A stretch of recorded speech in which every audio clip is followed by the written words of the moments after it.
So,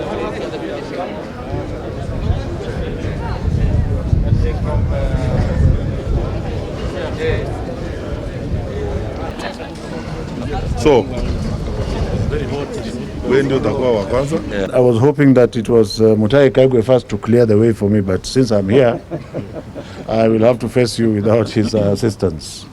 I want to affirm very strongly that the government of the Republic of Kenya has done everything possible to ensure that our schools are ready for reopening. Throughout the last 6 months and even throughout the last few days during the festive season, we have had our officers out there completing the delivery of desks. That is one of the pillars that is going to assist in the children becoming comfortable when we open. And I'm glad to announce that we are doing very well, even with regards to payment for the people who have made the desks. As I speak to you, there are people in accounts who are ensuring that people are paid. There are my officers, including the Director of Quality Assurance, who is out in the field ensuring that those who have not completed these desks, the stimulus package of 1.9 billion is done. As you will remember, because we negotiated the price for these desks, we got from 250,000, which was intended, we are going to provide over 500,000 desks to our children. As far as masking is concerned, there should be no more debates because all children will report on Monday and they shall be masked. As you can see, we are having an all-government approach. Everybody is here, from the finance person to the interior who coordinates us, to health. Every child will have a mask. We have instructed and pleaded with the parents, most of who can buy masks, to buy at least 2 reusable masks. For those 3 million children who will require masks, and including those others in the PP1 and PP2 that cannot afford masks, masks shall be made available to them. Where you people are going to bring a lot of noise, we are going to make a lot of noise, is the issue of social distancing. And we have said this will remain a challenge, but it shall not stop us from opening our schools. So we shall open our schools. Please don't start saying, oh, this is they are not keeping 1 meter distance. Go and keep it for yourself. We have said that you can use, the teachers should be innovative. And our gallant teachers being innovative, it means every open space in the school, the dining hall, the assembly hall, the school auditorium, can be used as classrooms and converted when the purpose for which it was meant is required, including open spaces, weather permitting. By the way, most people don't know that learning under a tree is extremely healthy because the trees remove carbon dioxide and give more oxygen. So don't criminalize the thought of having the children learning outside. In terms of water and soap, the only thing I want to say before I conclude, there's water and soap in our schools, as you witnessed, because we opened schools over the last 3 months. We opened all schools, and there was no issue of water and soap. If it becomes an issue because the numbers are large, the government is ready and willing. You can see the Minister for Water. And I also want to thank CARE and UNICEF and many other NGOs who have come in to help us. I want us to give our parents and the country a positive outlook for tomorrow. And I'm asking the Fourth Estate also to join us, because maybe I should not say this, Mr. Chairman, but they have a tendency of looking for the negatives. Like when I said children can learn outside trees, it was like we are saying now the government is not going to build classrooms and children can learn outside trees. That was a negative context. Finally, on the issue of school fees, as I finish, as we say that children should not be turned away from home, this is not a blank check for parents who can afford to take their children to school without school fees. Because children who are boarding are going to eat. Now, that child has been eating in your house. You are taking the child to school and you expect my teacher to feed the child with what? Has the child not been eating in your house? I want to urge the teachers to be vigilant so that they also are able to identify the children who are thoroughly indigent and are poor and cannot afford school fees, and they must be allowed to stay in school as we look for scholarship or as we arrange to pay scholarship for them. Finally, on the issue of sanitizers, I cannot say that there should be no sanitizers in schools, because there may be schools who have no water at all at certain times. Sanitizer may then help. But if sanitizers are brought to school, they must be in the custody of teachers, and they must be used outside in the public place where everybody is seeing, so that our gallant children don't use them for other things. I thank you, and I want to encourage you to continue to support us in this process. Thank you. The transport sector is usually one of the key areas in terms of not just transmission of the virus, but also in terms of mitigation measures. So for us, at the very beginning, we determined that 90% of all the traveling we have in this country is through the public transport. And so we cannot discuss about our kids being in school without discussing about how they'll get to school.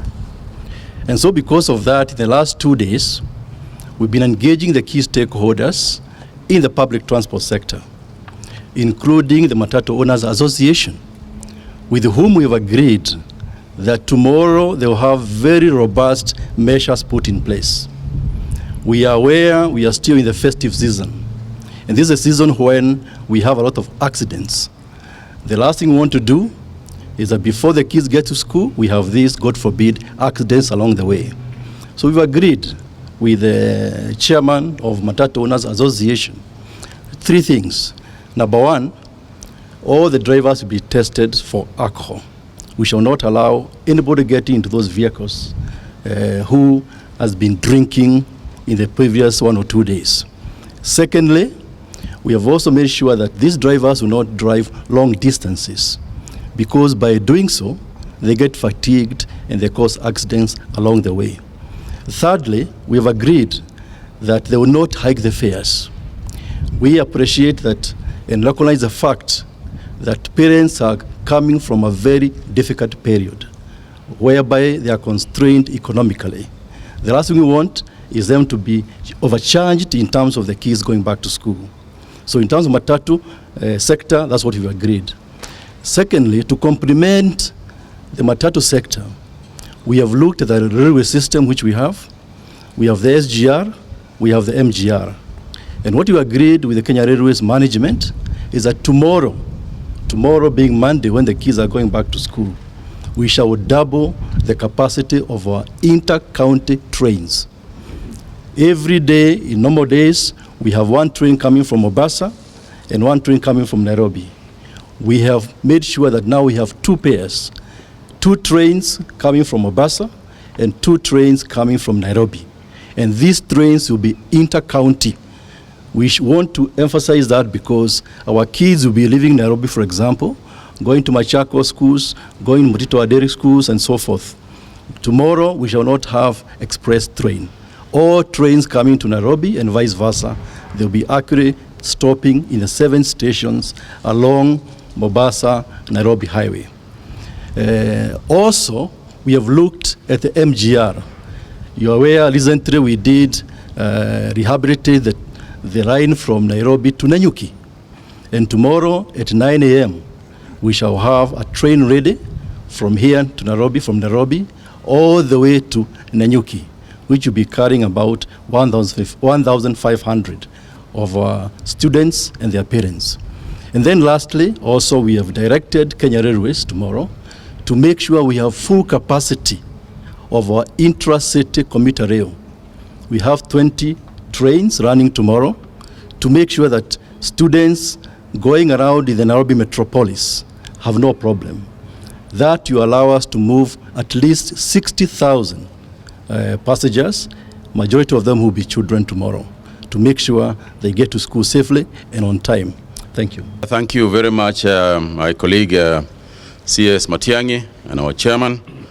First and foremost, I want to confirm that the Ministry of Health has issued protocols on each of the issues that we are speaking to today, specifically addressing the safety of the children. And it's not just the safety of the children, it's the safety of the teachers as well.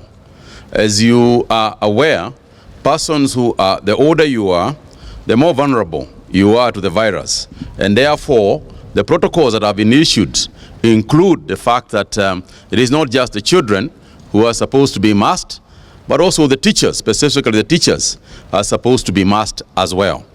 So there is a raft of measures all the way from transport to the classroom, to working outside the classroom, to the behavior of the children even as they are being transported. All these things have been addressed in our protocol that has been issued to the Ministry of Transport and the Ministry of Health, of Education. So this, as the chairman has explained, this approach, an all-government approach, is what we have also done. Now, it is important for us to appreciate that if you look at global best practice and you look at what has been happening elsewhere in the world, you will see that from last year, various countries had different protocols. Some of them opened schools and then immediately closed their schools once the preparations, once they realized the preparations for the reopening of the schools had not been effectively and efficiently put in place. That is why we have taken our time. That's why we are working in the manner in which you are seeing, with everybody being involved. We, at the moment, the country is experiencing very, very low rates, positivity rates, below 5% over the last almost 7 days or so. And for that reason, there is confidence that hopefully it is something we can maintain even after opening the schools. However, we must anticipate any situation, and therefore that is why we have asked that the preparations for all sorts of isolation facilities in counties and so on are all put in place just in the event of anything like that happening. And that is what also informed His Excellency the President's issuance of the orders today, so that we can make sure that we have done our level best to protect the children as they reopen school tomorrow. Finally, Mr. Chairman, is for me to just ask that this one time, if there is one thing that is crucial and important in any country, it is the issue of the children. It is matters of our children, and therefore is an appeal to parents and to everybody concerned, including the media, for us this one time to work in a bipartisan manner, in such a manner that the main aim focuses on the safety of our children. On our part, we will continue, on the Ministry of Health part, we will continue to pursue other possibilities of protection. As you are aware, we are also working on vaccines, and we have identified that once those vaccines are available, possibly, as I said, in the next month or so, once they are available, part of the definition of a healthcare worker in going forward for the use of the vaccine is also the teachers who are operating in, with very many children, and therefore just as vulnerable as other frontline soldiers. So thank you very much, Mr. Chairman. I mean, we have spent time. My colleague CS Yatan is here, the Minister for Finance. The issues about infrastructure funds were raised earlier. Heads of the chair of the Secondary School Association raised the issue. As the Minister for Education says, we are ready to proceed. Let's not anticipate problems where there are none. Let us pray that the Lord takes care of our children and our parents, that the Lord guides our kids this year and strengthens our hand as a government for the good work ahead, and that we are able to give our children what the Lord enables us to give them, so that we can raise them up in the manner in which the Creator who gave them to us wants us to raise them up. Thank you, good people, and God bless you.